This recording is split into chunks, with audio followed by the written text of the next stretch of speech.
Amém, irmãos. Salmo 48 é o nosso salmo de hoje. Salmo 48. Vamos abrir nossas Bíblias, fazer a leitura da palavra nessa noite. Vamos falar sobre a grandiosidade de Deus e a maneira como o Senhor tem se manifesto ao longo desses anos, de toda a sua eternidade.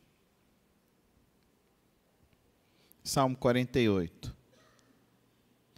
Grande é o Senhor e digno de todo louvor na cidade do nosso Deus, seu santo monte belo e majestoso.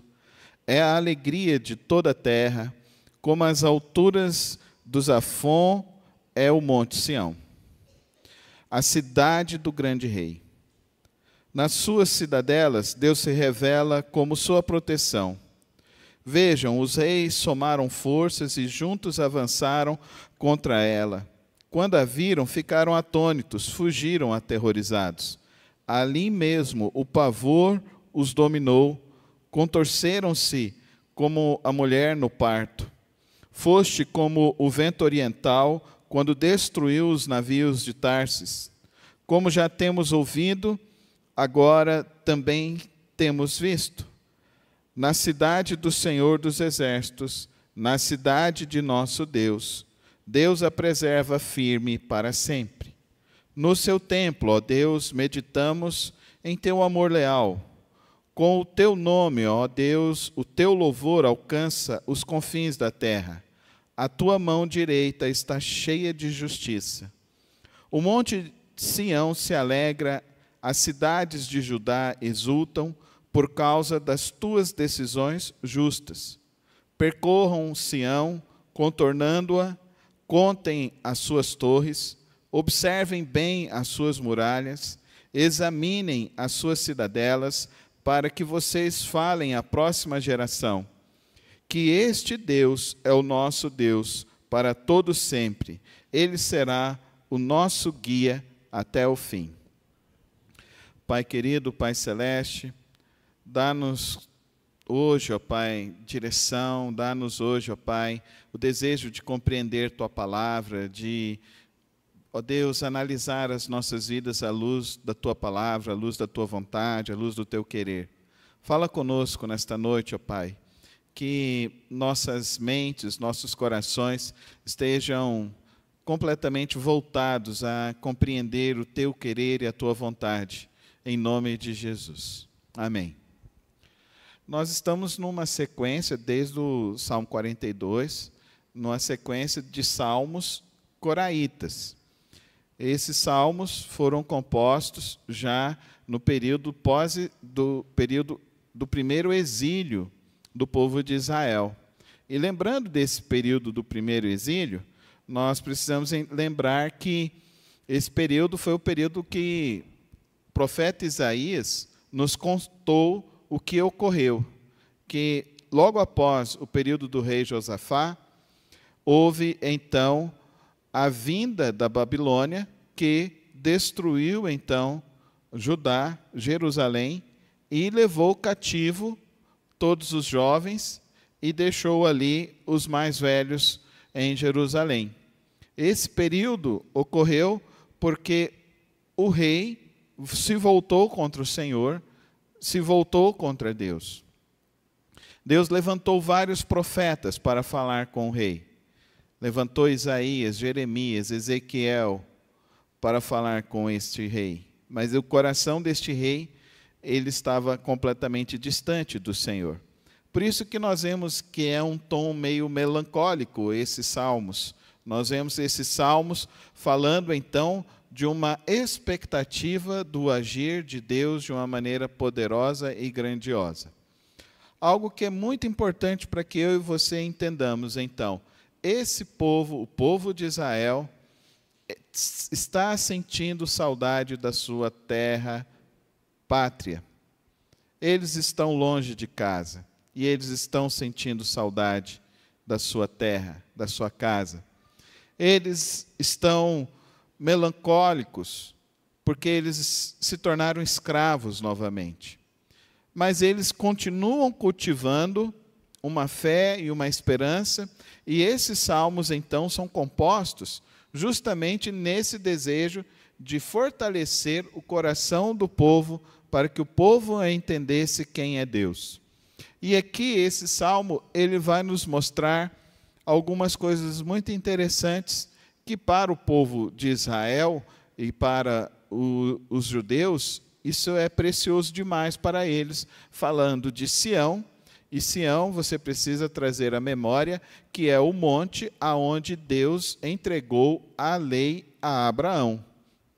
E que aonde entregou a lei para Moisés, aonde ele entregou esse monte, ele se tornou então um monte santo. Eles estão na planície, eles veem Jerusalém para cima. Por isso que ele vai falar isso aqui, essa expressão interessante, que ele fala aqui, como as alturas do Zafon é o monte Sião. Então ele está falando de um outro monte, um monte que está ao sul, e esse monte que circundava Babilônia. Mas eles estão dizendo então que Monte Sião é mais alto que Zafon, mostrando então para nós a primeira ligação da primeira expressão: grande é o Senhor. Que por mais que eles estavam escravizados na Babilônia, por mais que eles tinham sofrido a derrota, por mais que tinham destruído a cidade deles, a casa deles, Deus continuava sendo grande. Grande é o Senhor. E Ele deveria ser continuado, adorado para sempre. Porque a cidade da terra foi destruída, mas a cidade de Deus não foi destruída. E aí nós precisamos entender isso. A cidade da terra e a cidade de Deus. E essa é a grande obra de Santo Agostinho. Cidade de Deus, cidade da terra, cidade dos homens. E nós vemos aqui essa expressão nos remontando isso, que por mais que todas as circunstâncias ao nosso redor é uma derrota, a cidade de Deus continua intocável. E isso me lembra do Salmo 46, que é o Salmo 46. Deus é o nosso refúgio, a nossa fortaleza, e Ele está onde? Na cidade dEle. E da cidade do nosso Deus há um rio cujos canais alegram a terra. Olha a junção dos salmos, está percebendo? Que é meio que um contexto dentro de tudo que ele está ocorrendo. E eles então têm esse propósito, que o povo se lembre de quem é Deus, e o povo se lembre então de que a cidade de Deus continua e ela não sofreu a derrota que o povo de Israel sofreu. E olha que interessante isso. Seu santo monte, belo e majestoso, é a alegria de toda a terra. Olha que coisa interessante isso. A grandiosidade de Deus, a cidade dele, aonde ele governa, onde ele reina, aonde ele age. O seu santo monte, belo e majestoso, é a alegria de toda a terra. Você consegue entender isso? Você consegue perceber isso? Que a sua alegria, a alegria do povo de Israel, não deveria estar na terra. E é muito triste porque muitos crentes não se atentam para isso. Acham que a alegria é aqui, e não é. É no Monte Santo, é na cidade de Deus, na cidade do nosso Senhor. Ele é essa alegria de toda a terra. Ele é a plenitude para a nossa vida. O mundo sempre vai tentar nos apresentar algum tipo de felicidade para nos enebriar e tentar tirar de nós o nosso foco e a nossa visão de Deus. E nós não podemos permitir isso.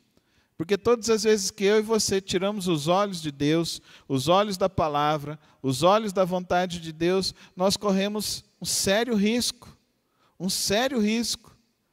Eva, lá no jardim, deixou de olhar para Deus, deixou de ter atenção para as palavras de Deus, para olhar para a serpente, para olhar para o fruto, e olhar e voltar os seus ouvidos para o que a serpente dizia, e trouxe toda uma derrocada para a vida dela, para a família dela e para toda a humanidade. E aí vem a pergunta dessa noite: aonde está a alegria do teu coração? Aonde você tem colocado a alegria da tua vida? Tudo que você colocar na sua alegria aqui na terra, pode acabar da noite para o dia.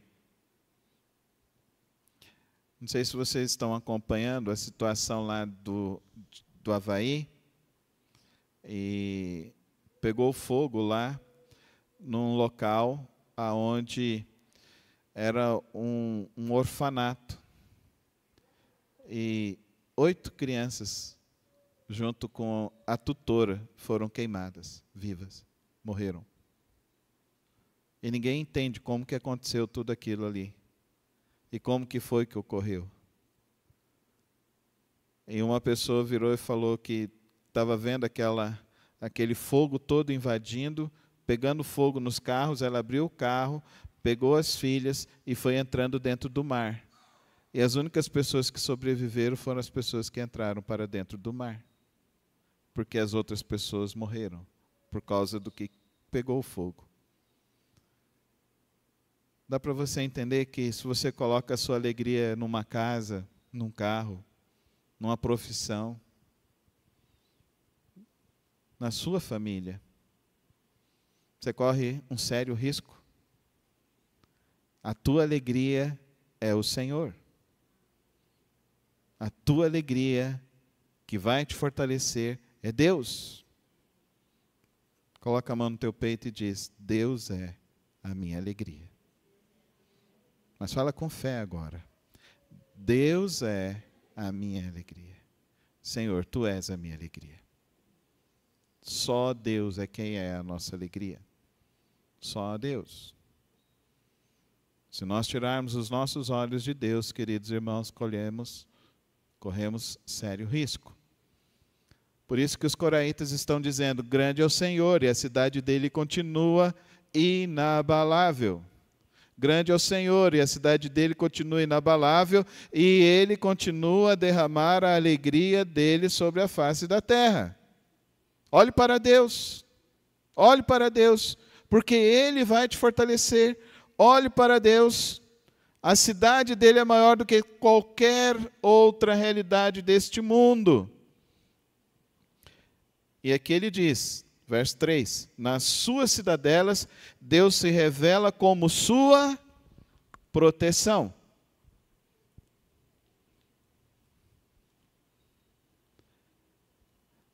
Vai falar de proteção para quem acabou de sofrer um assalto. Mas poderia ter sido pior. Vai falar de proteção para quem foi atropelado, mas poderia ter sido pior. Queridos irmãos, nós, quando tiramos os nossos olhos da grandiosidade de Deus, tiramos nossos olhos da cidade inabalável do Senhor, nós diminuímos a nossa fé. Não diminua a sua fé. Deus está te protegendo. Pastor, o senhor não está sabendo a luta que eu estou atravessando, poderia ser pior. Lembram lá dos 3 amigos que foram parar na fornalha da Babilônia? Eles deixaram para trás os pais, deixaram para trás os parentes, eles estavam ali como escravos. O rei virou e falou assim: agora todos vão ter que me adorar. E eles falaram: não, nós não nos dobramos para imagens. Eles ficaram em pé. O rei então manda que coloque eles dentro da fornalha. Entendeu que pode ser pior? Mas mesmo na fornalha, Deus continua te protegendo. Amém, irmãos? Uma coisa que eu tenho aprendido: Não desista da sua vida. Deus continua sendo grande. A cidade dele está inabalável. Ele está derramando alegria para aqueles que confiam nele. Por isso, confie no Senhor. Ele ainda está te protegendo. Não tem proteção maior do que a proteção de Deus. Quero falar com as mães. Não tem proteção maior do que a oração de uma mãe. Não tem proteção maior do que a oração de uma mãe. Quero falar para os homens. Não tem proteção maior do que a oração de um pai. Não tem. Vai chegar um momento da minha vida em que eu não vou poder mais estar tão atento e tão presente na vida das minhas filhas. Mas eu sei que aquele que me protege, protegerá as minhas filhas e as guardará de todo o mal. Amém? Porque eu creio nesse Deus que é grande. Eu creio nesse Deus que é poderoso. Eu creio nesse Deus que é a proteção. Pastor, mas está tudo se diluindo aqui ao meu redor, está tudo se acabando aqui ao meu redor, está tudo, eu não estou conseguindo enxergar. Olhe para os montes. Tira os teus olhos da terra e olhe para os montes. Olhe para Deus. Olhe para o Senhor. E olha que interessante. Ele está falando sobre o seu olhar agora. Verso 4. Vejam. Vejam o quê? Os reis somaram forças, juntos avançaram contra a cidade, Jerusalém. Quando a viram, ficaram atônitos. Fugiram aterrorizados.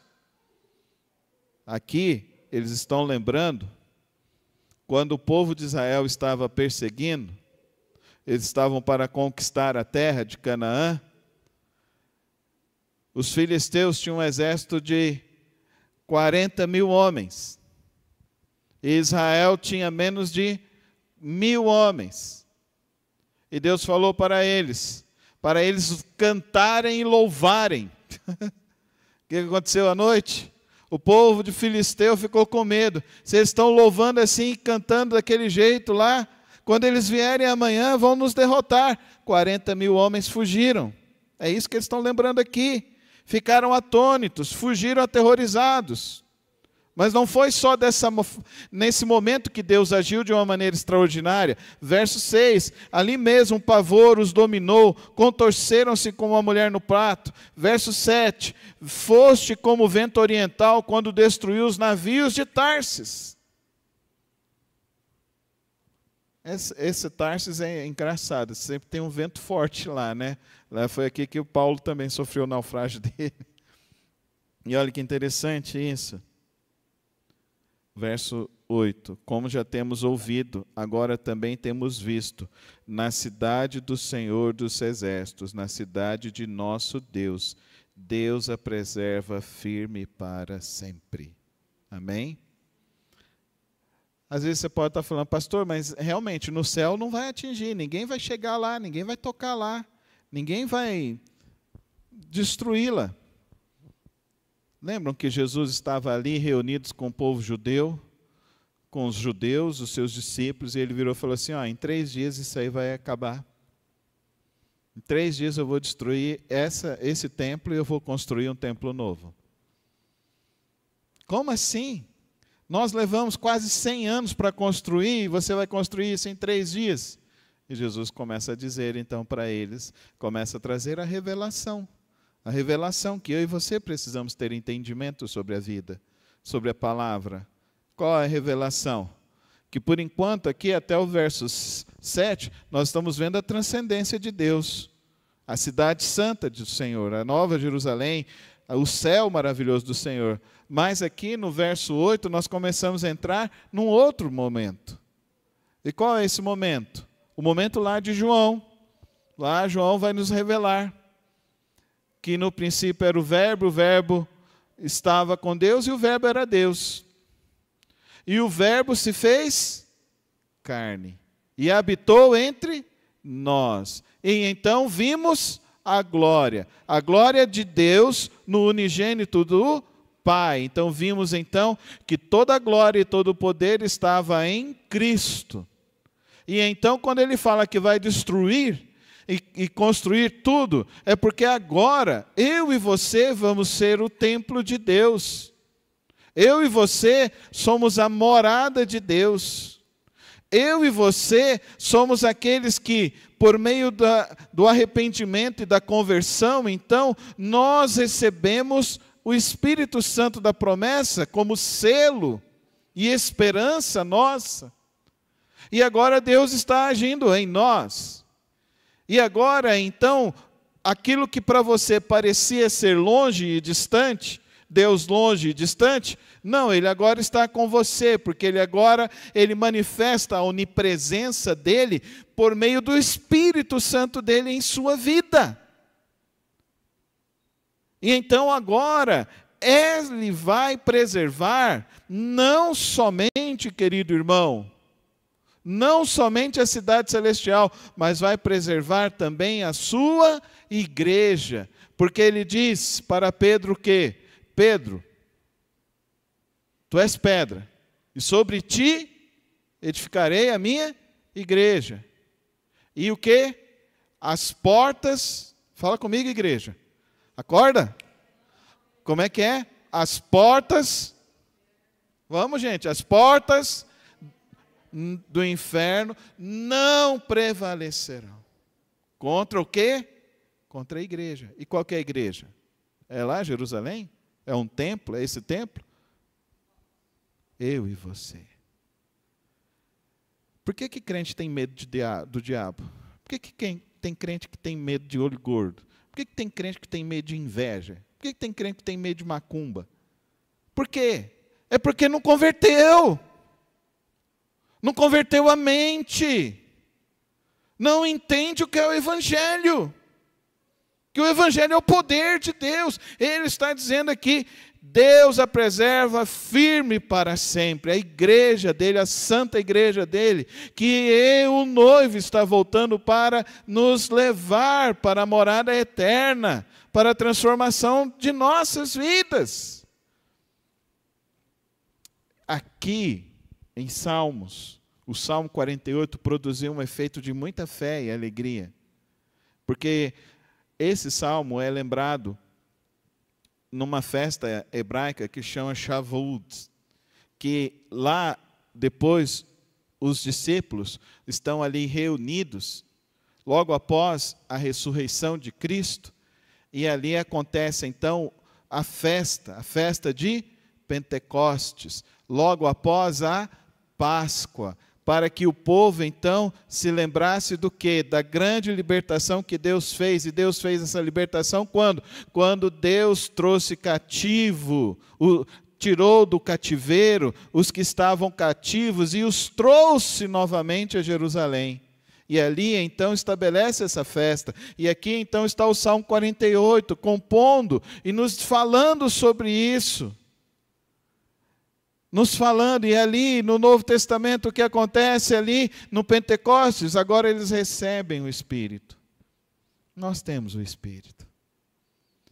Nós temos o Espírito Santo da promessa para nos guardar, para nos proteger, para nos fortalecer, para nos instruir na justiça, para entendermos a palavra e vivermos na palavra, e para recebermos todo o fruto do Espírito sobre nós, o amor, o verdadeiro amor, a alegria, a paz, a paciência, a mansidão, a bondade, a longanimidade, o domínio próprio, a fidelidade. O Espírito está para se derramar sobre nós. Por isso ele faz o convite: no teu templo, ó Deus, meditamos em teu amor leal.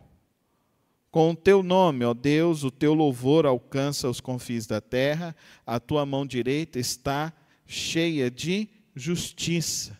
O monte Sião se alegra, as cidades de Judá exultam por causa das tuas decisões justas. Então o povo que estava no cativeiro está voltando agora para Jerusalém. E o povo que estava no cativeiro, eles são libertos de que maneira? Através de um decreto de um rei perverso. Nabucodonosor era ruim, Ciro era pior. Nabucodonosor queimava, mas Ciro gostava de ver os seus inimigos serem estraçalhados. E agora Ciro acorda, assina o decreto e o povo pode voltar. Quem faz a justiça? Deus. Amém? Quem faz a justiça é Deus. Quem está no controle? Deus, porque Ele é todo-poderoso. Quem age? Deus. Quem tem a decisão justa para mim e para você? Deus. Amém? Deus, Deus, Deus e Deus.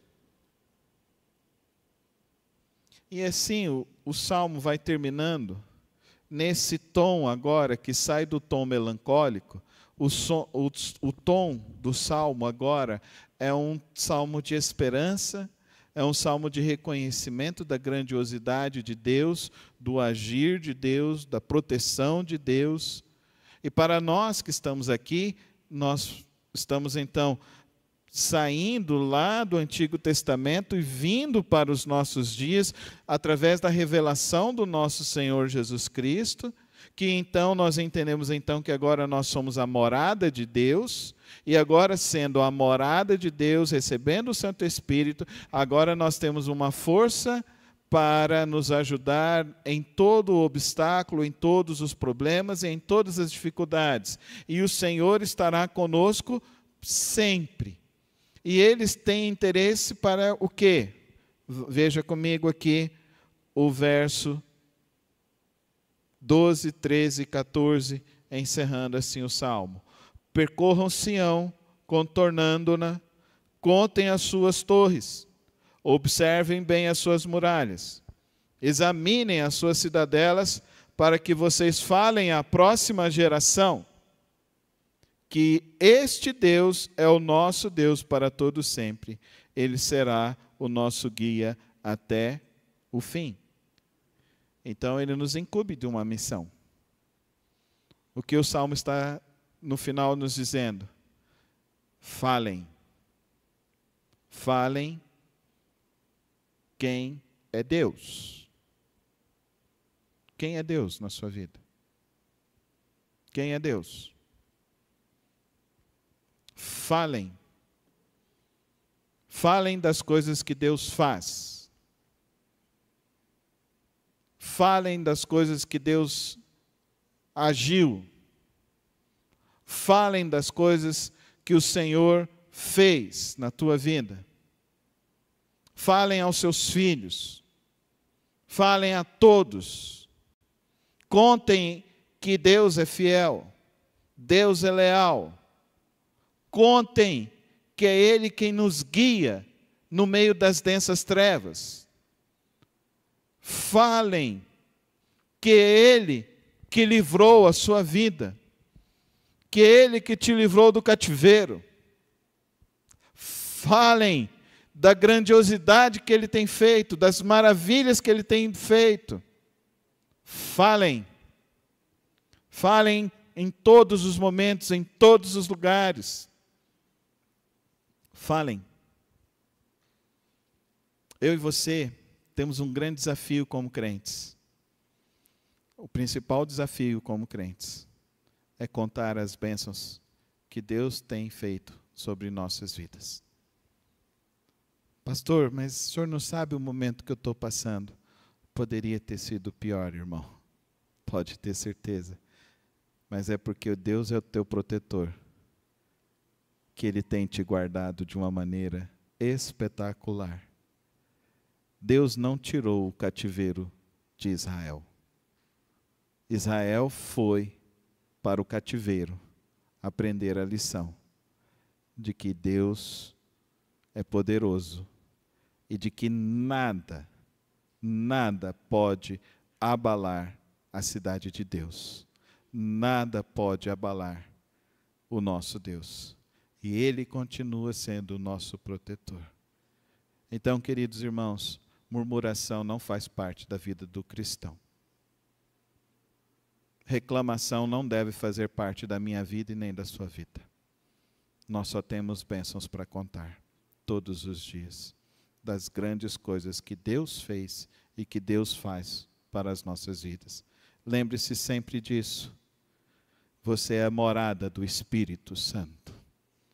o Deus eterno saiu da cidade santa, da Nova Jerusalém, o local para um dia nós iremos, saiu de lá e habitou entre nós para falar quão grande é o amor dele por mim e por você. Ele fez essa jornada para mostrar para nós quão grande é a misericórdia do Senhor. Ele fez essa jornada para nos mostrar o plano que Ele tem para mim e para você. Qual é este plano? Falar do amor de Deus todos os dias, para todas as pessoas, em todos os lugares, em todas as oportunidades. O que eu vou falar, pastor? Fala.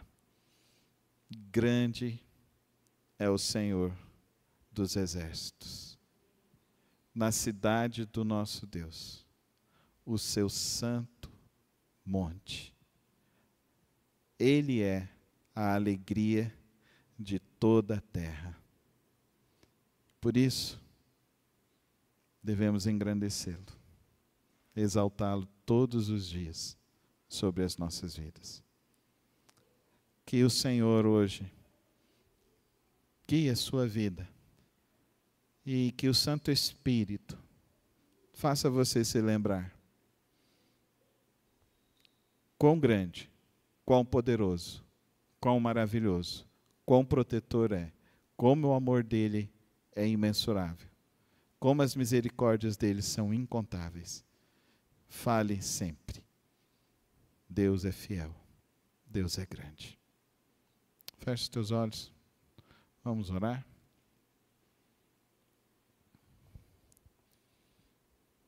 Senhor, assim como o Senhor usou, ó Deus, estes teus servos para trazer a memória ao teu povo naquele tempo, da tua grandeza, do teu poder, dos teus milagres, das tuas maravilhas. E o Senhor, ó Deus, os estimulou a falar, ó Deus, destas grandiosidades do Senhor. Que hoje, Pai, nossos corações sejam visitados pelo Senhor. Que hoje, ó Deus, nossa mente se volte ao Senhor para contar as bênçãos que o Senhor tem nos dado, para proclamar as grandes vitórias que o Senhor tem nos dado. Toma as nossas vidas nesta hora, Santo Deus, assim que nós oramos ao Senhor, no precioso nome de Cristo Jesus. Amém, amém e amém.